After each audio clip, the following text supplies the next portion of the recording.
What's going on, everybody? Welcome back to Boompa World, and it's no secret I bought Mario U Deluxe for my Switch.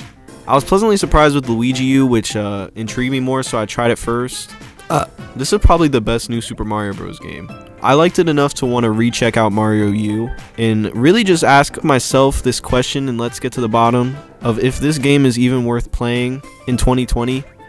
With things like Mario Maker and other 2D platformers that are doing a lot different, what does this game have to offer me? Like last episode, I went on a nostalgic rant about the new Super Mario Bros. Series because look, it's classic almost at this point. But honestly, I don't really remember my time with Mario U. I played it, I beat it. I was a freshman in high school. I don't even remember being a freshman in high school. I eventually sold my Wii U to buy a dirt bike too, around like a year later. I was a weird young man. I don't know, the Wii U just didn't really stick with me. Besides games like Smash Bros. I felt like I was just tired of Nintendo. It kind of felt like a fatigue, and it felt like New Super Mario Bros. U was like all that disappointment and like lack of innovation packaged into one game. I have a level head now. I've grown up a little bit. I got lower expectations. A few years of pin-up pain has been released. So let's see if Mario U is any good. The story is exactly what you'd expect, but our dinner and vibe was interrupted, corrupted, however you want to say. We get thrown far away, and we have to face Bowser's children, or whatever these freaks are, and we got to make our way back to the princess. And I'm gonna play as Toad. I think that's gonna make this feel like a different adventure, new Super Toad. I'm gonna think of him as our true hero of this game, which might make it feel a tiny bit more fun, or worse, I'm not sure. But we drop into the Acorn Planes, which is slightly a higher tier than the usual basic grass world of the other new Super Mario Bros. Games. I like the new power-up too, how it's like tied into the whole world. Mario is still just gonna be good in general though. Like, you're gonna have fun, so you're gonna want to complain, but you're gonna have fun playing Mario, dude. There's gonna be satisfying moments, tight controls, fun secrets to find, memorable enemies, and just a lot of variety. You'll just come and see something new like every level. But really, initially, the presentation, like the graphics, is the only thing that really bothers me. The textures are just dated at this point. The style is just unappealing to me. There's nothing really outside of the engine regarding cutscenes. I mean, everything's just kind of bleh. The music isn't touching any 3D Mario game either, but it's good in like a fun elevator music way. You're bobbing your head, you're kind of vibing. I mean, look, whoever came up with the idea of the enemies bobbing their head was on the right track, because it made the soundtrack more enjoyable to me. I don't know, there isn't like any annoying or grating songs like the Yoshi game on 3DS, but which is a plus. So some stuff we've been hearing for like since we got it on the DS, it's like 20 years ago at this point somehow. But I don't know. I like the beach theme music, and yeah. Also in this game, you immediately get to see the Overworld, and like I said in my last video, which was about Luigi U, they share the same Overworld, and for a lot of the Overworld it's kind of bleh, but there are some like cool spots like the beach world and deep in the dark woods that were like kind of varied and actually had something like going on. But a lot of areas just like, look, they go from desert to snow just from a ladder, and I don't know, it doesn't even look as cool or cohesive as like the Mario World's Overworld did like in the 90s, bro. Come on now. It's not important though. Like, just look at Mario 3D World's Overworld. It's cooler, we get it. This is a L. We move. I don't really have a lot against this game. I mean, it checks all the Mario boxes. It exceeds in a lot of aspects too, really. It just lacks that bit of soul that makes it like a game that you're going to want to come back to, or a game that you really remember. It doesn't feel like we're really saving the princess or doing anything of much importance or anything new. It just feels like we're platforming in loads of different like man-made levels that we've maybe played before. And it kind of just meshes together. I mean, although levels are enjoyable in their own right, with different ideas used in each level, I mean, the consistent themes from all the old the new Super Mario Bros. Games just made it feel a little forgettable. Controlling Toad or Mario feels great and exact. The power-ups are pretty varied, and pretty much they're all fun to use in their own way. I mean, you get a solid game, but it just doesn't feel memorable.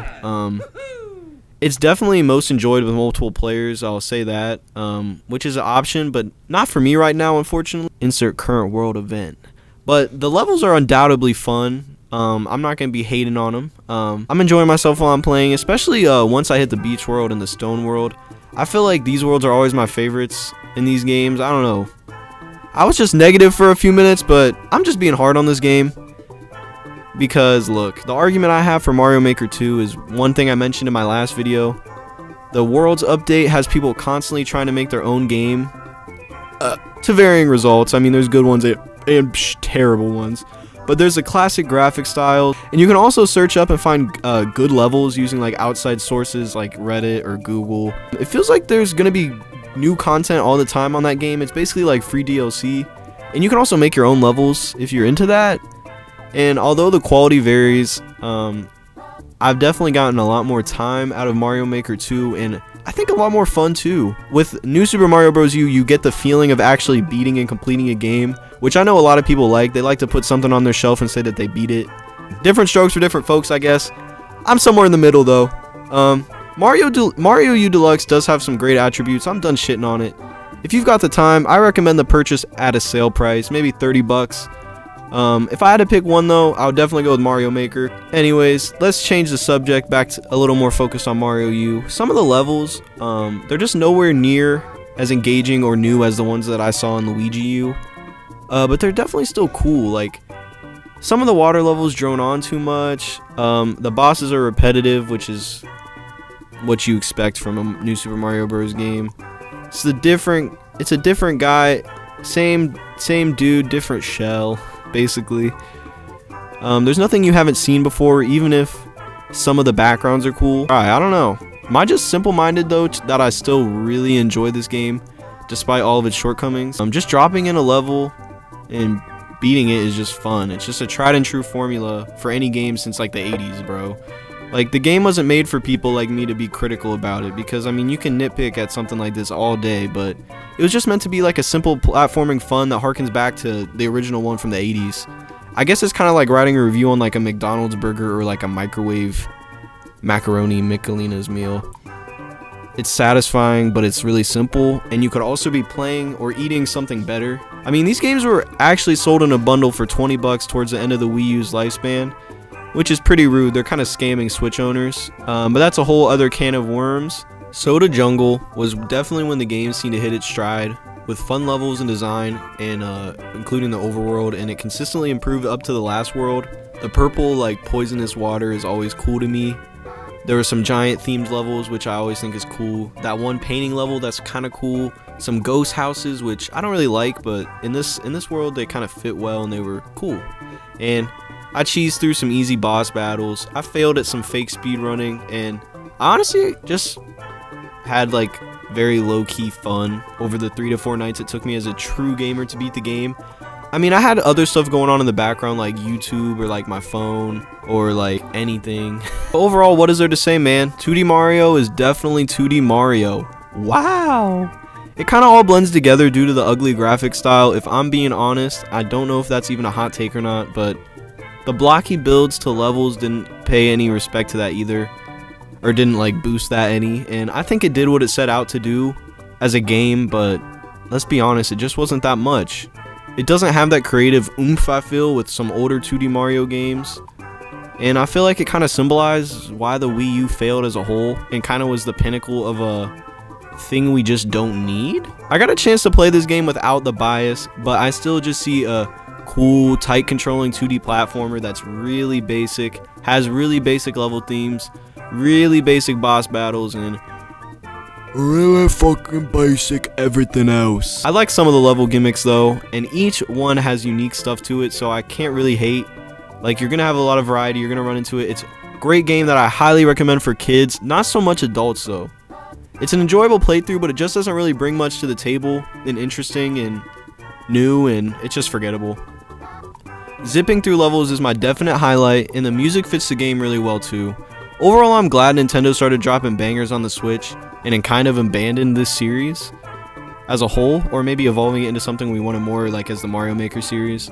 And to just like ice on the cake, I think I mentioned it earlier, but the challenge mode in this game is very fun. I like the fact you can play with a Mii. I'm not big into that stuff, kind of like collecting all coins or completioning or getting all the missions. It's just not me, but it's cool. The new Super Mario Bros. Series might be allowed to die, especially this art style. It can die in a hole. That being said, I'm about to wrap it up here. If you guys enjoyed this video, go ahead and leave a like and subscribe if you want to see more stuff similar to this. I know it was a little different speed from my usual videos because I'm usually very positive about my games, but this game just wasn't hitting, man. Next time, I will not be playing a 2D platformer, and I will not be playing some shit with this nasty graphic style. Stay safe, have a good day, and I'll see you guys next time.